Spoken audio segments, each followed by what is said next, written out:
সুতরাং ফাইজলামি করবেন না, ফাইজলামি সহ্য করা হবে না।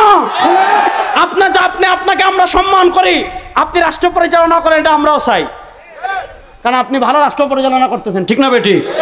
কিন্তু আপনি রাষ্ট্র পরিচালনার নামে আপনার পাশে এই যে নাস্তিকরা ভারতের আধিপত্যবাদকে প্রতিষ্ঠা করতে চাচ্ছে, স্পষ্ট ভাষায় মেসেজ দেই, এই নারী বিষয়ক সংস্কার কমিশন প্রতিবেদন অতি শীঘ্রই বাতিল করতে হবে।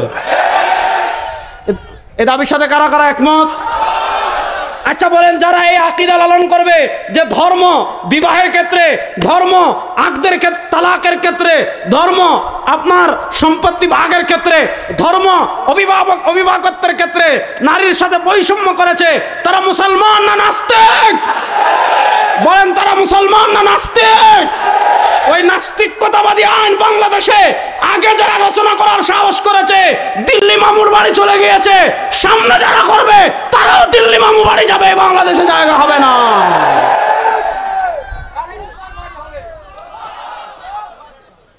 ভাই বলতেছে খালি জুতার বাড়ি হবে। ভালো করে বুঝেন, তারা বলেন নারী আমাদের সমাজে বৈষম্যের শিকার, তাদের ভাষা। এখন একটা কমিশন গঠন করেছে, যেটা হলো নারী বিষয়ক সংস্কার কমিশনের প্রতিবেদন। এই ইউটিউবার, আমি কখন আপনাদেরকে বলি না, এটা কালকে ছেড়ে দিবেন, ঠিক আছে তো? হ্যাঁ শুনেন, দেখেন, নারী বিষয়ক সংস্কার কমিশনের প্রতিবেদন মানে একটা কমিশন করেছে, যে কমিশন হলো নারীদের আইনগুলো সংস্কার করবে। আচ্ছা বলেন, এদেশের বেশিরভাগ নারী ধর্মীয় না শাহবাগী? বেশিরভাগ নারী শাহবাগী না? মায়ের খাবেন উল্টা পাল্টা করলে। এদেশের বেশিরভাগ মানুষ ধর্ম পালন করে কি করে না? আপনি রাস্তা দিয়ে হাঁটবেন, দেখবেন একজন নারীর উড়নাটা গলায় রাখা, কিন্তু যখনই হুজুর দেখে টান দিয়ে মাথার উপর তুলে দেয়। এদেশের মানুষ মহিলা কপালে টিপ করে বের হয় 1%ও না। আপনি শাহবাগে 1%ও নয়, সারা দেশে 99% মুসলমান মহিলা যারা ধর্মকে ফলো করে। প্রশ্ন হলে, আপনি যদি মহিলাদের সংস্কার করতে চান, তাহলে এদেশের সংখ্যাগুরু যে নারীরা আছে তাদের প্রতিনিধি থাকার দরকার আছে না নাই? সবগুলা শাহবাগী।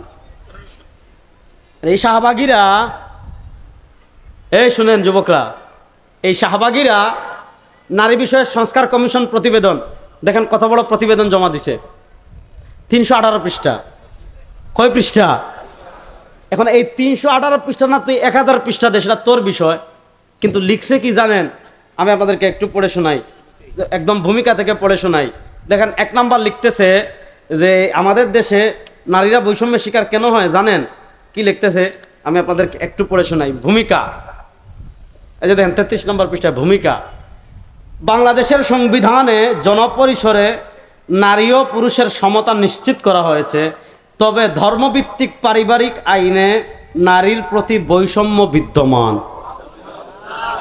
অর্থাৎ ইসলামের যে পারিবারিক আইন, ধর্ম, এই ইসলামের পারিবারিক আইনে নাকি নারীর প্রতি বৈষম্য বিদ্যমান। আচ্ছা, কেউ যদি বলে ইসলামে নারীর প্রতি বৈষম্য আছে, ইসলাম নারীর প্রতি বৈষম্য করেছে, এর ঈমান আছে না গেছে? এরপরে কি লিখেছে জানেন? লিখেছে যেমন বিয়ে, তালাক, অভিভাবকত্ব ও উত্তরাধিকার, তাছাড়া অন্যান্য আইনেও নারীর প্রতি বৈষম্যমূলক বিধান রয়েছে। মানে ইসলামী শরিয়ায় বিশেষ 4টা জায়গায় নারীর প্রতি বৈষম্য করেছে। 4 জায়গা কি? বিয়ে, তালাক, অভিভাবকত্ব, উত্তরাধিকার। বিয়ের ক্ষেত্রে ইসলাম নারীর প্রতি বৈষম্য করেছে, তালাক দেওয়ার ক্ষেত্রে ইসলাম নারীর প্রতি বৈষম্য করেছে, অভিভাবকত্ব ওয়ালায়াত এর ক্ষেত্রে ইসলাম নারীর প্রতি বৈষম্য করেছে, উত্তরাধিকার সম্পদ পাওয়ার ক্ষেত্রে ইসলাম নারীর প্রতি বৈষম্য করেছে। এরপরে বলেছে শুধু এই 4 জায়গায় না, এই 4 জায়গায় তো আছে, এই 4 জায়গা ছাড়াও আরো অনেক জায়গায় ইসলাম নারীর প্রতি বৈষম্য করেছে। নাউজুবিল্লাহটা বড় আস্তে বললেন না, আরো আস্তে বলেন। এরপরে এই হারামজাদিরা কি লিখছে শুনেন, শুনেন। এরা লিখেছে ধর্মীয় বিধানের ভিত্তিতে, শুনেন মনোযোগ দিয়ে শুনেন, ধর্মীয় বিধানের ভিত্তিতে পরিচালিত ব্যক্তিবাচক আইনগুলো নারীদের জন্য বিশেষ বৈষম্য সৃষ্টি করেছে। এই যে নারীর যে পারিবারিক আইন আছে না আমাদের দেশে ইসলামের, এগুলো নারীর প্রতি বৈষম্য তৈরি করেছে, এটা লিখছে এখানে। এবার আরেকটু শুনেন, আরেকটু আমি আপনাদেরকে পড়ে শোনাই। সংবিধান ও আইনের সংমিশ্রণে একটি দেশের রাজনৈতিক, সামাজিক ও অর্থনৈতিক রূপরেখা গঠিত হয়, যা একটি গণতান্ত্রিক রাষ্ট্রের জন্য অত্যন্ত গুরুত্বপূর্ণ ও অপরিহার্য। সংবিধানের 28 অনুচ্ছেদের অধীনে নারী ও পুরুষের বৈষম্যমূলক বিধান বিদ্যমান। বিশেষ করে এই লাইনটা বিশেষ করে শুনেন, মনোযোগ দিয়ে শুনেন। বিশেষ করে বিবাহ বিচ্ছেদ ও ভরণ পোষণের ক্ষেত্রে ধর্মীয় আইন অনুসরণ বাধ্যতামূলক হওয়ায় নারীরা বৈষম্যের শিকার হন। ভরণ পোষণের ক্ষেত্রে, বিয়ের ক্ষেত্রে নারীরা বৈষম্যের শিকার হয় কেন? কারণ নারীরা ইসলাম মানে। অর্থাৎ নারীরা বৈষম্যর শিকার হওয়ার 1 নম্বর কারণ বলেছে যে এই বাংলাদেশে নারীরা বৈষম্য শিকার হওয়ার 1 নম্বর কারণ হলো ধর্ম। নাউজুবিল্লাহ, বাড়িতে জুড়ে বলবেন।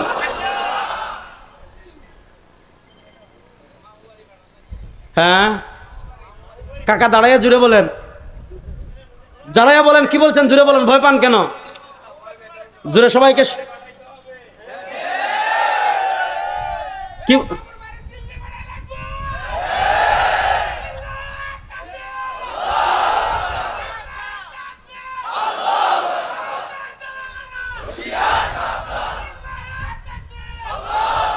এখন বুঝছেন? আমরা প্রফেসর ডক্টর ইউনূস সাহেবকে বলবো, আপনি প্রধান উপদেষ্টা হয়েছেন, কিন্তু মনে রাখবেন 2024-এর জুলাই আগস্টের গণবিপ্লব যদি না হতো, হাসিনা আপনার লিফট বন্ধ করে 1 তলা থেকে 8 তলায় তুলতো আর নামতো। আপনার এতদিন রায় হয়ে হয়তো কারাগারেও যাওয়ার সম্ভাবনা আপনার ছিল। 2024-এর জুলাই আগস্টের গণবিপ্লব কারা করেছিল আপনি ভুলবেন না। রক্ত দিয়েছে আবু সাঈদ, রক্ত দিয়েছে মুগ্ধ, রক্ত দিয়েছে তাহমিদ, রক্ত দিয়েছে ওয়াসিম, রক্ত দিয়েছে হাজার হাজার মুসলমান। আপনি এটা ভুলবেন না। 2024-এর জুলাই আগস্টের গণবিপ্লবে 2005 আগস্ট শেখ হাসিনা যেদিন পলায়ন করেছে, সেদিন ঢাকায় রাজপথে কারফিউ ভেঙে প্রথম যে লোক নেমে এসেছিল, তিনি আমাদের নেতা মুফতি সৈয়দ ফয়জুল করিম সাহেবের জন্মদিন। সেদিন মুফতি ফয়জুল করিমের সাথে চিনে রাখেন, সেদিন মুফতি ফয়জুল করিমের সাথে কারফিউ ভেঙে যারা প্রথম ঢাকায় রাজপথে নেমে এসেছিল, তার ভিতরে রেজাউল করিম আবরারও ছিল। সুতরাং ফাইজলামি করবেন না, ফাইজলামি সহ্য করা হবে না। আপনাকে আমরা সম্মান করি, আপনি রাষ্ট্র পরিচালনা করেন, এটা আমরাও চাই, কারণ আপনি ভালো রাষ্ট্র পরিচালনা করতেছেন, ঠিক না বেটি? কিন্তু আপনি রাষ্ট্র পরিচালনার নামে আপনার পাশে এই যে নাস্তিকরা ভারতের আধিপত্যবাদকে প্রতিষ্ঠা করতে চাচ্ছে, স্পষ্ট ভাষায় মেসেজ দেই, এই নারী বিষয়ক সংস্কার কমিশন প্রতিবেদন অতি শীঘ্রই বাতিল করতে হবে। এ দাবির সাথে কারা কারা একমত?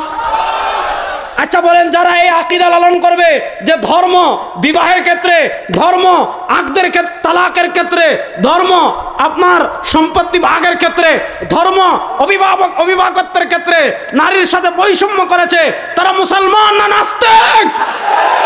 বলেন, তারা মুসলমান না নাস্তিক? ওই নাস্তিকতাবাদী আইন বাংলাদেশে আগে যারা রচনা করার সাহস করেছে, দিল্লি মামুর বাড়ি চলে গিয়েছে, সামনে যারা করবে তারাও দিল্লি মামু বাড়ি যাবে, বাংলাদেশে জায়গা হবে না।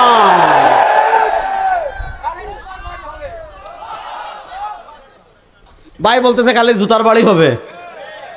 ভালো করে বুঝেন ভাই, মাইক নেই না, ভালো করে বুঝেন। তারা লিখছে কি জানেন? তারা লিখছে হইল যে যারা বেশ্যাগিরি করে এদেরকে শ্রমিকের মর্যাদা দিতে হবে।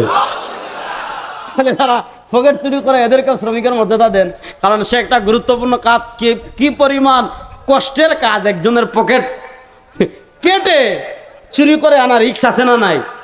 কষ্ট আছে না নাই? এদেরকেও দেন শ্রমিকের মর্যাদা, ডাকাতদেরকেও দেন, ঠিক কিনা? তাহলে বোঝা গেল ডক্টর ইউনূস সাহেব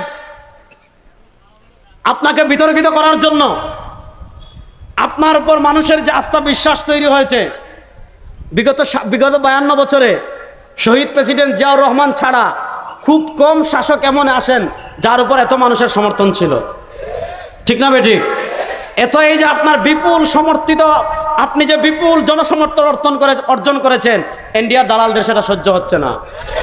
এজন্য আপনাকে বিতর্কিত করার জন্য এগুলা করছে। আমরা আপনার পাশে ছিলাম, আছি, থাকবো, কিন্তু প্রশ্ন হলো কোরআনের বিরুদ্ধে আমার বাপ গেলে বাপকেও ছাড়বো না, আপনি গেলে আপনাকেও ছাড়া হবে না।